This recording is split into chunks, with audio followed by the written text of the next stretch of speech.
আজকে আমি যাচ্ছি শাহজাদপুর রাউতারা সুইচ গেটে গোসল করার জন্য। বর্তমান সময়ে সবচেয়ে জনপ্রিয় জায়গা হচ্ছে রাউতারা সুইচ গেট। ওইখানে যাই নাই এমন লোক খুঁজে পাওয়াই মুশকিল, যেহেতু বর্তমানে সিরাজগঞ্জে ট্রেন্ড চলতেছে রাউতারা সুইচ গেটে গোসল করা। তার জন্য আমরা ভ্রমণ পিপাসুরা চলে গেলাম রাউতারা সুইচ গেটের উদ্দেশ্যে। এই সকাল সকাল বেরিয়ে পড়লাম শাহজাদপুরের উদ্দেশ্যে। রাউতারা সুইচ গেটের এত ভিডিও আমার ফেসবুক টাইম লাইনে আসছে, যা দেখে থাকতে পারলাম না ঘরে। তার জন্য বেরিয়ে পড়লাম আজকে রাউতারা সুইচ গেটে গোসল করার জন্য। সিরাজগঞ্জ জেলার মধ্যে সবচেয়ে বেশি সুন্দর জায়গা রয়েছে শাহজাদপুর থানায়। শাহজাদপুর অনেকগুলো সুন্দর জায়গা রয়েছে, যেগুলো আপনাদেরকে ঘুরে ঘুরে আমি দেখানোর চেষ্টা করব। আর আপনারা আমাকে শাহজাদপুরের কোন জায়গায় দেখতে চান এবং শাহজাদপুরের কোন জায়গা নিয়ে আমি ভিডিও বানাবো, সেইটা আমাকে কমেন্ট বক্সে বলতে পারেন। আমরা যখন সুইচ গেটে যাচ্ছিলাম এবং রাস্তার পাশের অপরূপ দৃশ্য দেখে একদম প্রাণটা জুড়িয়ে যায়। বর্ষাকাল যখন শুরু হয়ে যায়, শাহজাদপুর যেন একদম তরতাজা হয়ে যায়। দূর দূরান্ত থেকে ভ্রমণ পিপাসুরা চলে আসে শাহজাদপুর ভ্রমণ করার জন্য, কারণ এটা পানির রাজ্য নামেও পরিচিত।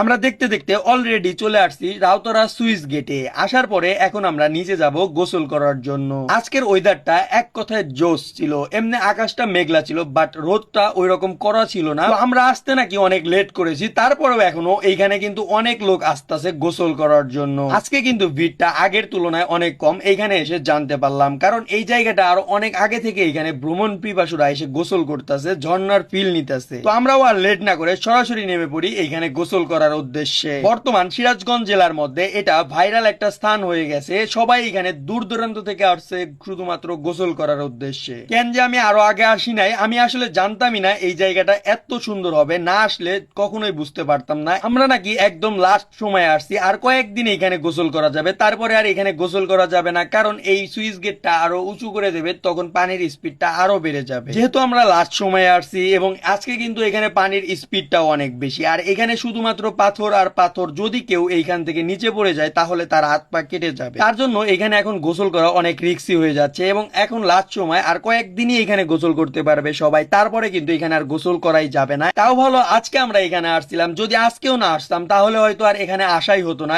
এত সুন্দর জায়গায় গোসল করার সুযোগই পেতাম না আমরা। আর সিরাজগঞ্জের কে কে এইখানে এসে গোসল করেছেন তারা অবশ্যই আমাকে কমেন্ট বক্সে জানাতে পারেন। আর যারা গোসল করেননি তাদের জন্য রইল এক বালতি সমবেদনা, কারণ আপনি এত সুন্দর জায়গায় গোসল করতে পারেননি, এটা আপনার জন্য দুর্ভাগ্য। এখানে এসে গোসল করলে আপনি একটা শান্তি পাবেন। বন্ধুদের সাথে নিয়ে এসে সুন্দর একটা দিন পার করে গেলাম রাউতারা সুইচ গেটে। আর আজকের ভিডিওটি এই পর্যন্তই।